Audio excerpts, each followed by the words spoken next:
Well, good evening. It is Monday, June 3rd, 2024, and I am on a little bit later than normal today. This is graduation season, and there have been a lot of ceremonies that have gone on, so that has delayed me a little bit, but we're here. So that's what counts.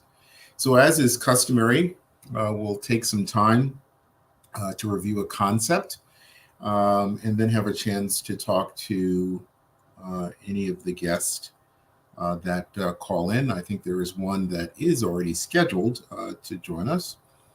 So prayerfully, Miss Amina will join us. But before we get started, let's take some time to go over this concept. And it's the concept about being stuck. And often people wonder, like, why am I stuck? What is it that's going on that has me stuck? And I think it's important for us to remind ourselves that we're very formidable.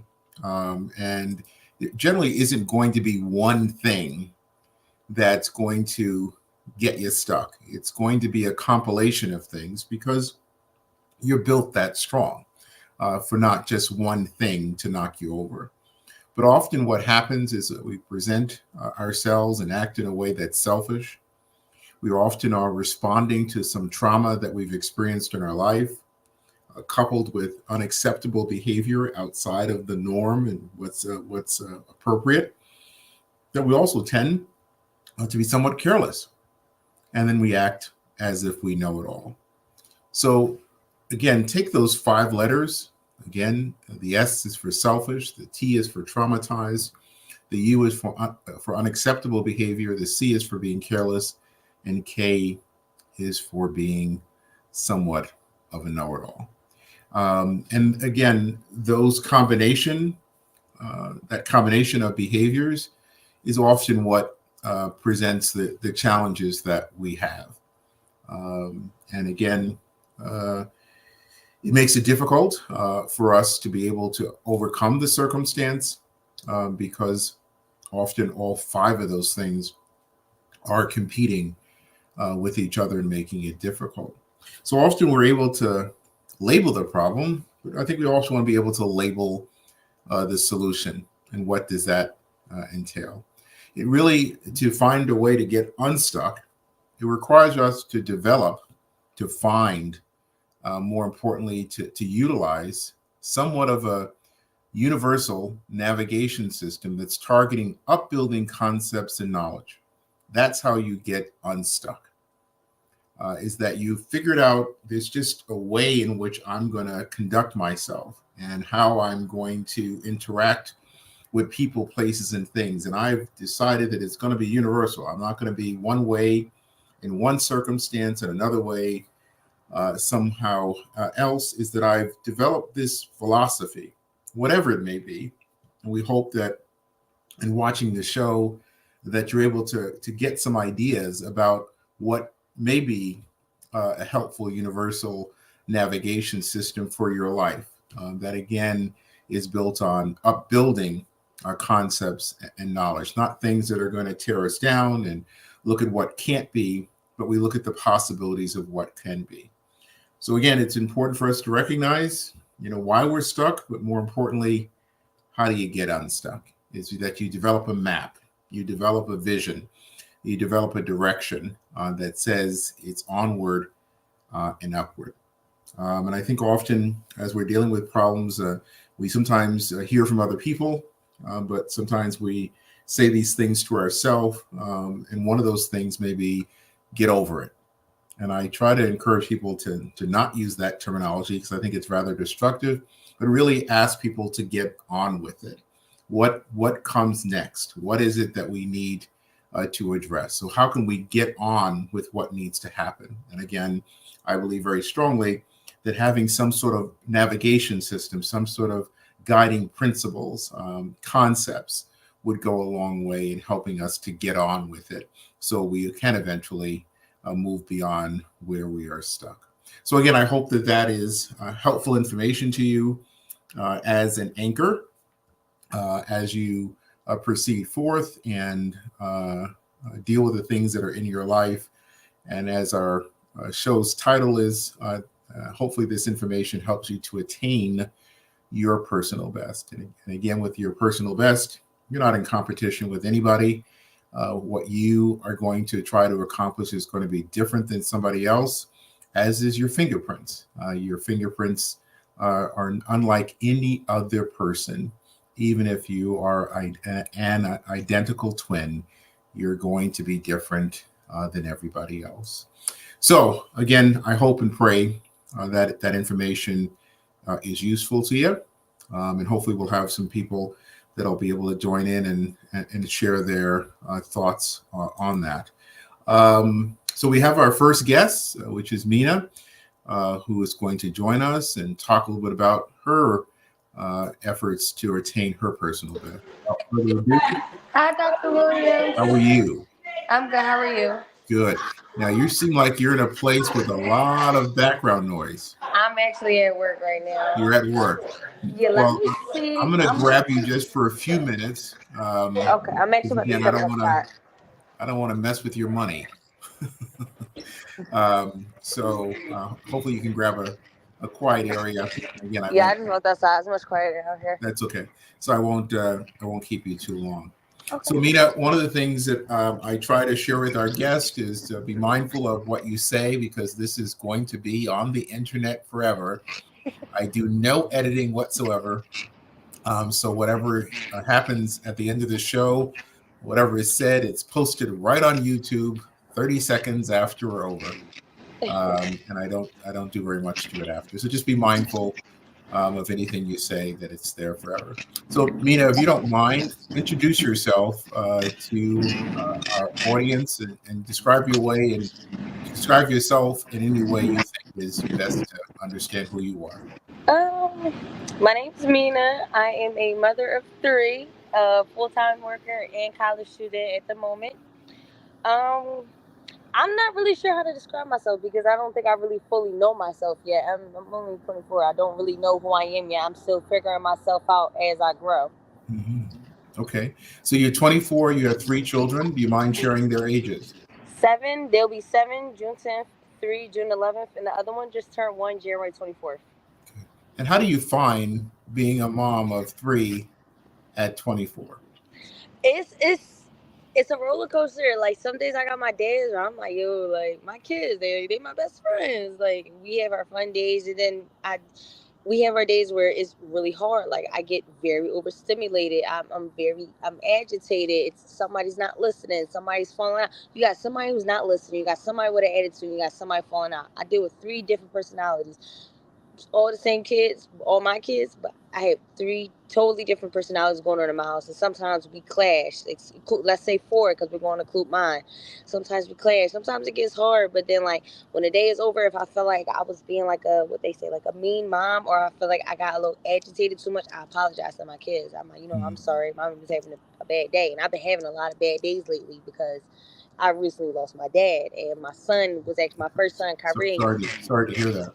Thank you. My first son with Kyrie was actually very close to my dad, so he's having his hard days too, because I want to go see Grandpa. I want to do this. I want to do that. And I'm like, you can't go see Grandpa. I don't think he fully grasped the whole thing of him not being here no more. Like, sure. I asked him, like, you want to go to your dad's house for your birthday? He said, cool. I want to go see where my grandpa is buried so I can go say hi. So it kind of broke my heart a little bit. Sure. So. Sure. And so who is there for you to help you through this time of your life? Who's there for you? Like, I could talk to my mom. My mom sometimes and stuff like that. She knows if I'm having a hard time, she'll grab Kyrie.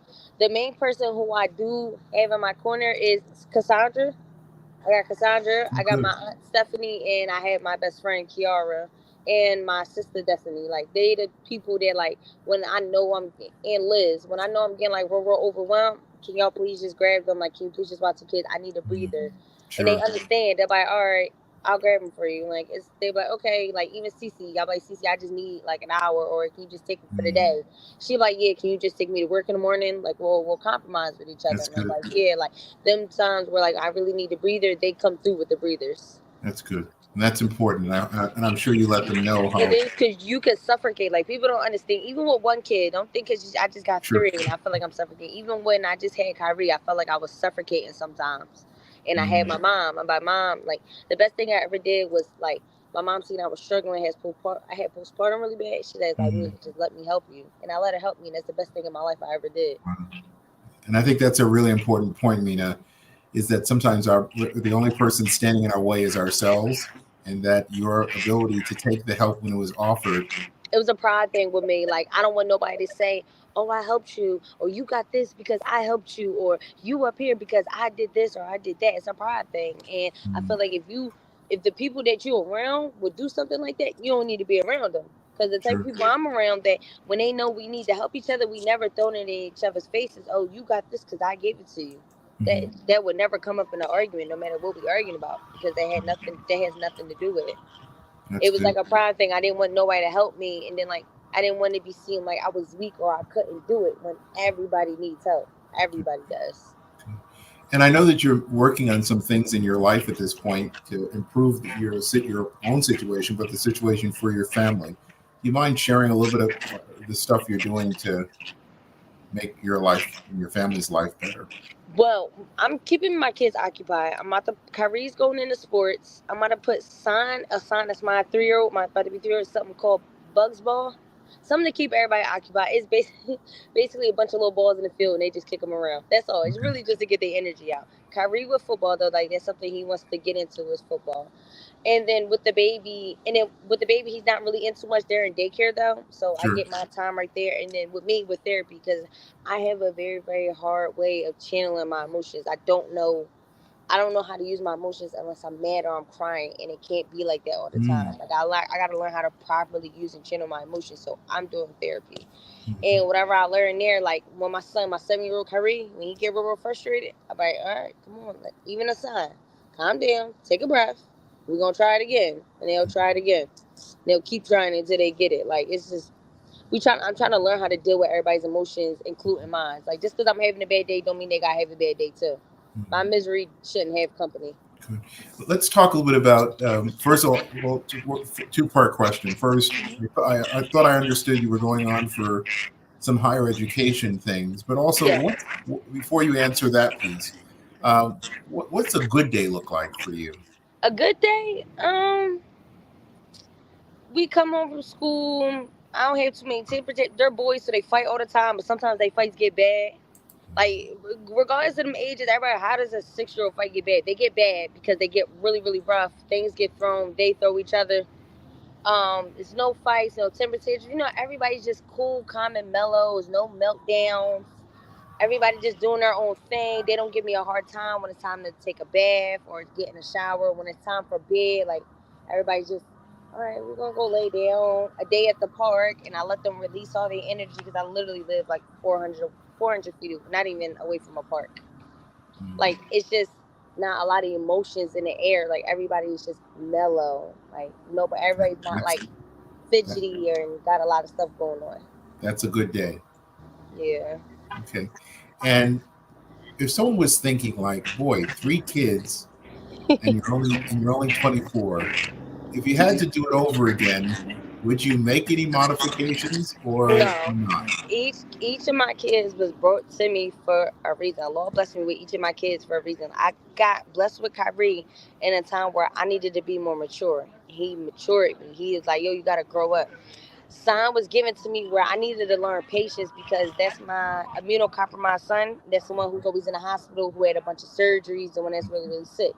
He taught me patience. Like, I had to learn how to be patient. And Zaire, that's the baby, he came to me in a time where I was in a very, very dark place and I needed love. He taught me love. Like, he's teaching me how to love, because I'm not really an affectionate person. So he teaches me how to give and receive love. So I wouldn't change it for the world. Y'all, they over brought to me to teach me things, and as I'm teaching them, they're teaching me. Well, and Nitsa just sent me a picture of your kids. I'm not going to put it on screen. Kyrie is the one that was there when I was in childbirth. Yeah. But these kids must be adopted, because they're very handsome guys. What are you trying to say, Dr. Williams? I'm trying to say adoption's a good thing. Adoption's good. Wow. But talk a little about your pursuits of higher education and what you're doing there. I want to be a medical. I went to college to like a trade school to be a medical assistant, and I figure I want to do more. Like I just want to do more. I want to be more hands on. It doesn't disgust me. I'm actually intrigued by it. So now I'm going to go to be a nurse. I want to work in emergency medicine. Then when I'm working there and I'm like, settle in there, I'm gonna go back and go into surgical.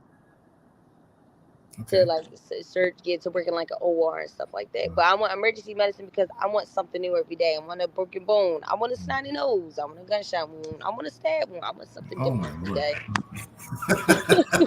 I'm not. I think because of a sign was born something called a final cell. If you don't know what that is, it's when your kidneys, intestines, and liver grows inside of a sac outside of your body. Mm. So he was born with that. Hassan had over 6 surgeries. He had cerebrectomy. He was born with his fingers webbed together. So when he was born, his fingers was like this. Wow. Oh, and actually connected like this. And he's missing the tips of his fingers. He got surgery on his hand, and he had 2 hernia repairs. He has a NISC. He has small lungs. Like, so going through all that with Sign and learning about it, what was wrong with him, just made me like just more interested. I'm like, wow, this is something I like. I like this. Mm. Well, I think you're working kids. Yeah, I think you're very unique in that way. Rather than being turned off by it, it really got you excited. It got me. Yeah, it's like to see somebody like if you seen. I don't have my other phone on me currently, so I can't even show you. But that's okay. If you would have seen how small my son was born, 3 pounds and 15 ounces. Mm. He wasn't even supposed to survive. The Sure. baby been on life support and everything, like critical ICU, everything. Now I have a thriving, about to be 3-year-old. Tells me no and likes to run really fast. Wow. So it's just like to see somebody go from what they think is not going to go anywhere to he's like sprouting and everything. Like even at the point in time, Sign didn't talk. Everybody thought it was something else wrong with him. Now my baby's saying full sentences, asking me questions. He could communicate properly. So it's just like stuff like that. Like Amina, I think your story is so powerful because I know in talking to some parents with kids with special challenges, they have thought at times about, hey, maybe if their life terminated, it would I be had better. the option to terminate a Sign when I was 15, 16 weeks pregnant with him. That's when me and the father of my child got the diagnosis back about him having no follow cell. I had the chance to terminate him because his lungs was not working at full capacity.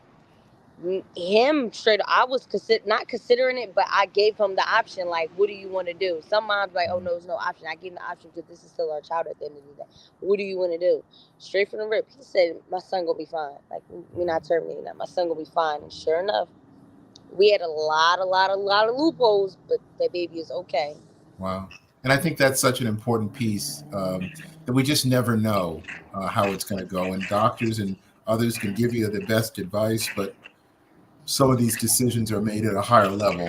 When he caught pneumonia, he got pulmonary hyperplasia, and they gave me the option. They said we can give more medicine, but it could damage his lungs. They said if it damaged his lungs, it'd be hard to find new lungs for him because he had pulmonary hyperplasia. She said, or you can wait, but with pneumonia, you can drown from the fluid in your lungs. So I'm like, so basically, y'all giving me a choice to hurt my son or hurt my son. That was just one of them things where I just was like, me and Dad was just like, I don't know what to do. I don't know what to do. I told him to give him more medicine. I'm like, I don't know. Like, I feel like we wait, we're going to make it worse. Because when we did wait, the ICU unit had to step in for him. We gave him the medicine.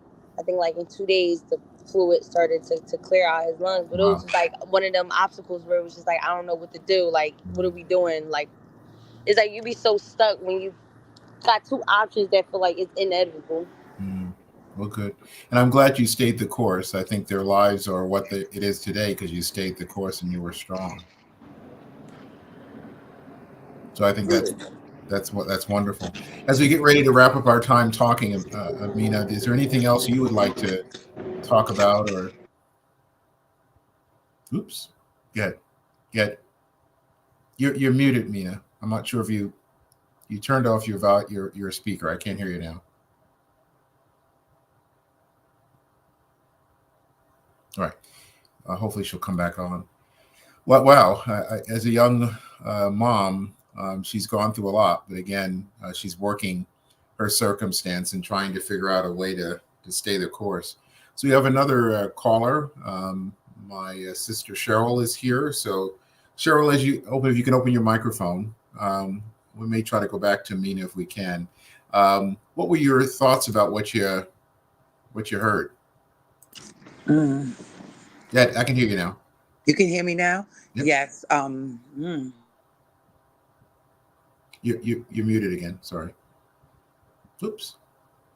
We'll get her back. Um, there you go, Cheryl. Try again, Cheryl. There you Okay. go. You're good. Oh, that was very deep what she was saying. I was 3 kids at her age, but what I liked about what she was saying was that she was still gonna go on. That she's still doing things to try to raise her kids, to better her life, to go back to, as you said, a higher learning. She spoke about what she wanted to do, it as becoming a nurse. I think that's a sturdy, position for someone to have. Is very meaningful. Should be helping people. And I just ask God, I just hope that God can just give her the strength that she needs to continue on. She hasn't given up, and it was a little emotional for me. Why It why was so why so, Cheryl? because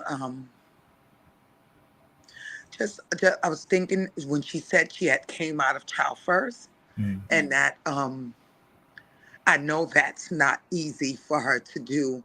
I don't know her personally, but just the thought of all her circumstances, that wasn't easy. Mm. So I just wish the best for her. Yeah. I recently saw her, not really recently, about a year ago, maybe a little bit less than a year ago. We lost a staff person, Sheila Sampson Dean, um, suddenly. And she came to her memorial service that we had at the office. And it was her and the other young lady she talked to about Cassandra. And, I think it was people like Sheila who worked with her that were a role model. And Sheila was a teen mom herself. Mm-hmm. So, having working with these other teen moms was really part of her ministry, and just left a really strong impression. And I know some of the other staff that are still with us. Donna Edwards is another one that I don't think people realize the role you have in these young people's lives to Mm-hmm. make an impression. And lots of times you don't really know what the impression you're leaving. But it was so wonderful to hear from Mina and Cassandra how much Sheila meant to them. And I'm Mm-hmm. sure Sheila knew that because it was just something that was really important to her. So I think that for us as adults, Cheryl, we don't Mm-hmm. always realize our impact. And I know you as a mentor to some young people, sometimes the stuff they do and say can make you want to forget that you're a mentor and would like to grab them up and uh, Shake them up a little. interrupt their breathing a little bit sometimes. But I think it's important to stay the course and understand their mind and behaviors are all developing, and you still have an opportunity to influence them. Right. So I think it's just to show up in these young people's lives and be there for them. And again, I think the beauty of us having a chance to do this show is that we're having a chance to see some of these people, 7 years after they've left, and you start seeing them come into the person who they were meant to be. That's right. She's calling in from work. She's a single mom with 3 kids and working and trying to go to school and just trying to make some stuff happen. And sometimes us as older individuals, we have one thing, get a flat tire, and we're like, oh Right. my God. And this poor young lady is, Yeah.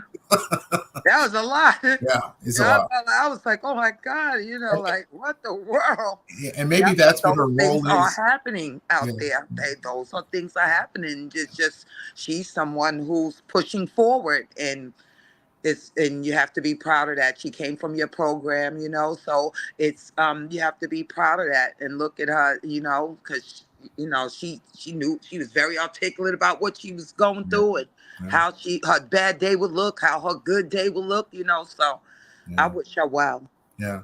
And I believe she's a survivor. Mm-hmm. She'll continue to do well, and hopefully she's been a motivation for yourself and others. Just to remember, Yes. whatever you're going through, just remember you don't have 3 kids under the age of 7 With low vision. exactly. Yeah, exactly. Oh my gosh. Wow. Mm. But thank you, Cheryl, for joining in Oh, and no adding your problem, comments and Dr. your thoughts. Williams. I appreciate that. All Mm. right, I'll let you go. All right. So, ladies and gentlemen, for tonight, we're going to wrap up. Again, I just want you to remember how we started our conversation. And I think Amina was very representative of this, that she's not being selfish because she's a mom, not letting her trauma interfere, not demonstrating unacceptable behavior, not being careless, and not being a know-it-all. As she said, when she needed help, she reached out for it. And she's developing this universal navigation system that is helping her to be able to deal with the things that happen in life in a way that makes sense and is making a difference for her and her child. So we give our props, as the young people say, to Amina for all that she's doing. Well, ladies and gentlemen, that's our show for tonight. Look forward to seeing you next Monday at the same time. Till then, please be well.